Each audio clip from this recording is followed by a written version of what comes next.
Assalamualaikum warahmatullahi wabarakatuh. Selamat pagi, salam sejahtera bagi kita semua. Om Swastiastu, Namo Buddhaya, salam kebajikan, salam sehat. Baik, pada hari ini di Puskesmas Sangurara diadakan pelatihan perencanaan penanggulangan bencana dan krisis kesehatan yang tentunya diikuti oleh Dinas Kesehatan Kabupaten Donggala dan Dinas Kesehatan Kota Palu serta Puskesmas. Yang mana pada hari ini untuk dinas sendiri kesehatan dilaksanakan pada tanggal 23 sampai 25 Maret 2021 dan untuk Puskesmas dilaksanakan pada tanggal 26 dan 27 Maret 2021. Telah hadir di tengah-tengah kita Kepala Dinas Kesehatan Provinsi Sulawesi Tengah Dr. Komang Adi Sujinda SPPD. Assalamualaikum Pak. Waalaikumsalam warahmatullahi wabarakatuh. Kemudian narasumber kita yang kedua Ibu Dr. Bella Dona MKes sebagai Kepala Divisi Manajemen Bencana Kesehatan PKMK FKKMK Universitas Gadjah Mada, mana sampai dilaksanakan tentang pelatihan krisis penanggulangan krisis bencana di Sulawesi Tengah. Ya, terima kasih. Assalamualaikum warahmatullahi wabarakatuh. Kegiatan pada hari ini adalah merupakan suatu kegiatan dalam rangka untuk pelatihan perencanaan penanggulangan bencana dan krisis kesehatan yang dalam hal ini fokus untuk pelatihannya pada Kabupaten Donggala dan Kota Palu, dan ditambah lagi rumah sakit yang ada di Kabupaten Donggala dan Puskesmas. Dalam hal ini akan diwakili oleh Puskesmas Sangurara dan Puskesmas Tompi. Kegiatan ini bukan kegiatan yang baru sebetulnya. Kegiatan ini adalah kegiatan yang memang sudah mendapat pendampingan atau pembimbingan sudah sejak saat bencana gempa bumi likuifaksi tsunami pada tahun 2018, di mana dari pusat kebijakan manajemen kesehatan, Fakultas Kedokteran, Kesehatan Masyarakat dan Keperawatan UGM yang bekerja dengan Caritas Germany telah secara aktif mendampingi kita di Provinsi Sulawesi Tengah ini dalam beberapa tahapan-tahapan kegiatan dalam rangka kemudian untuk menyusun dokumen perencanaan penanggulangan bencana dan krisis kesehatan. Hal ini penting oleh karena sebagaimana kita ketahui, khususnya Provinsi Sulawesi Tengah dan juga provinsi-provinsi lain di Indonesia memang hampir sebagian besar berada dalam suatu kawasan yang rentan terhadap kejadian bencana alam. Nah, oleh karena itu, dalam menghadapi bencana ini, bukan saja bencana alam, tetapi termasuk bencana non-alam, jadi kita harus memiliki suatu kemampuan. Nah, untuk memiliki kapasitas yang bagus dalam penanggulangan bencana, tentu dimulai dari suatu perencanaan yang matang. Nah, perencanaan yang matang ini akan dituangkan dalam suatu dokumen perencanaan penanggulangan bencana dan krisis kesehatan yang akan nanti dilakukan pelatihan yang akan dibimbing oleh Dr. Bella bersama timnya dari Fakultas Kedokteran, Kesehatan Masyarakat dan Keperawatan UGM. Nah, ini penting oleh karena kedepannya kita ingin seandainya terjadi sesuatu bencana, dan hal itu tentu sesuatu yang tidak bisa kita hindari, baik itu bencana alam maupun bencana non alam seperti yang terjadi pada saat ini. Kita mengalami bencana non alam berupa pandemi COVID-19. Ini juga merupakan sesuatu yang nanti akan diintegrasikan dalam pelatihan ini. Semoga juga bisa nanti dibuat suatu dokumen rencana operasionalnya untuk menghadapi bencana ini. Nah, dengan melihat kapasitas masing-masing, baik itu di tingkat puskesmas sesuai dengan fasilitas yang ada dan sumber daya, kemudian di rumah sakit dan di dinas kesehatan.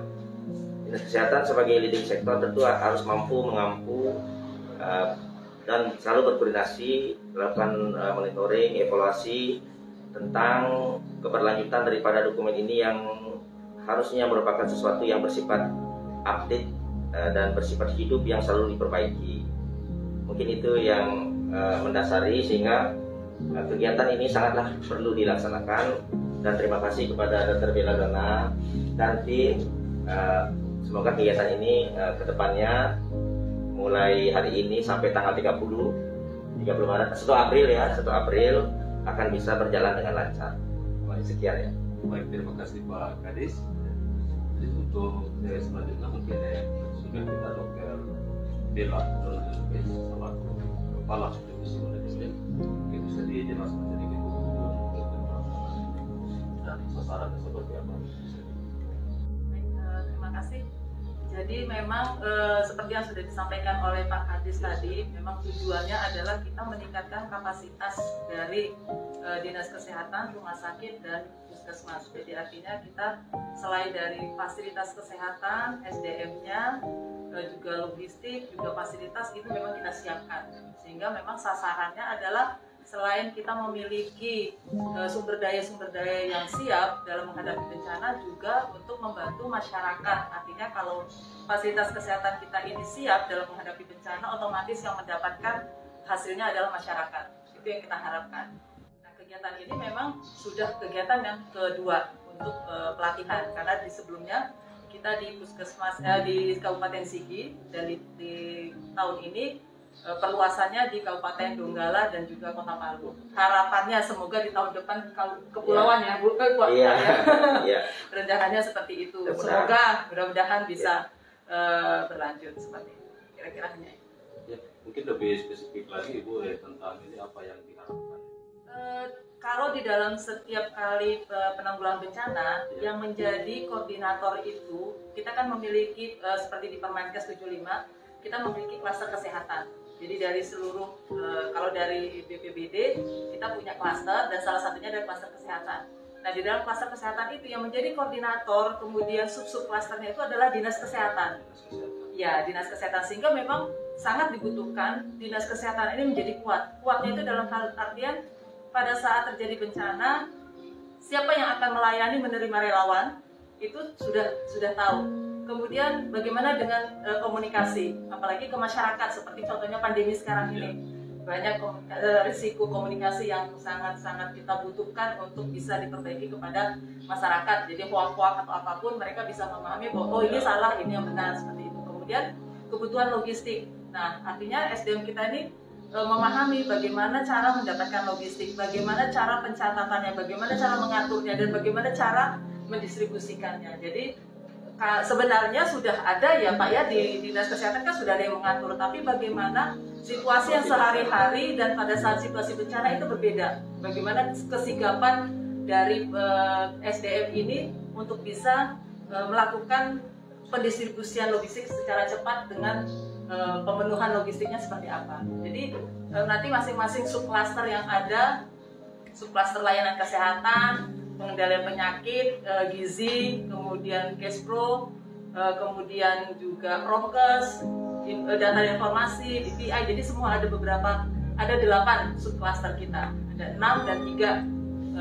dan 3 tim untuk Prokes, logistik, dan juga data dan informasi. Jadi harapannya masing-masing subklaster dan tim ini tadi sudah siap dalam situasi bencana. Seperti itu.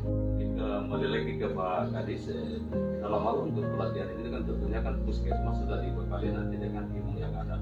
Terus untuk melaksanakan ini aplikasinya nanti, seperti apa kira-kira mungkin ada semacam apa ya, sarana dan prasarana tertentu untuk kelengkapan bagi peserta yang ini kan sebenarnya mengenai sarana prasarana kan sudah melekat apa yang ada sekarang ya.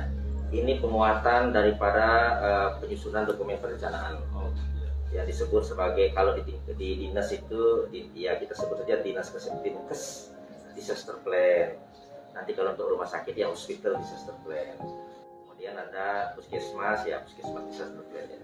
Bagaimana seperti yang Dr. Bella tadi jelaskan, Nanti akan ada penguatan, misalnya kalau di rumah sakit hospital disaster plan-nya, sistem komandonya bagaimana, kemudian logistik, keamanan, kemudian SOP, siapa yang mengerjakan apa, kemudian nanti akan dilatih tentang skenario kejadian dan seterusnya. Kemudian kalau dinas tadi sudah dijelaskan, dalam konteks besarnya itu kan sebenarnya dalam bencana itu harus ada kolaborasi, koordinasi, integrasi, pendidikan, kesehatan, dan seterusnya, melibatkan banyak sektor ya. Di kesehatan sendiri kan Dr. Bella sudah jelaskan tadi, ada namanya subcluster ya, dan seterusnya. Nah itu nanti dilakukan intensifikasi perannya di luar kejadian sehari-hari. Demikian juga misalnya rumah sakit. Rumah sakit itu dalam situasi bencana tentu kapasitas akan meningkat. Pelayanan-pelayanan yang normal juga akan menjadi situasinya berbeda oleh seperti misalnya sekarang bagaimana situasi COVID-19 ini dengan lonjakan-lonjakan pasien di rumah sakit, bagaimana kebijakan, bagaimana antisipasi, termasuk bagaimana penerapan PPI-nya sehingga bisa terlaksana tidak kaget begitu ya. Kemudian tidak terjadi kelumpuhan dalam pelayanan. Nah, karena di rumah sakit juga ada namanya bencana internal, eksternal, karena bencana itu bukan saja di luar, dia sendiri juga bisa bagian daripada yang terdampak.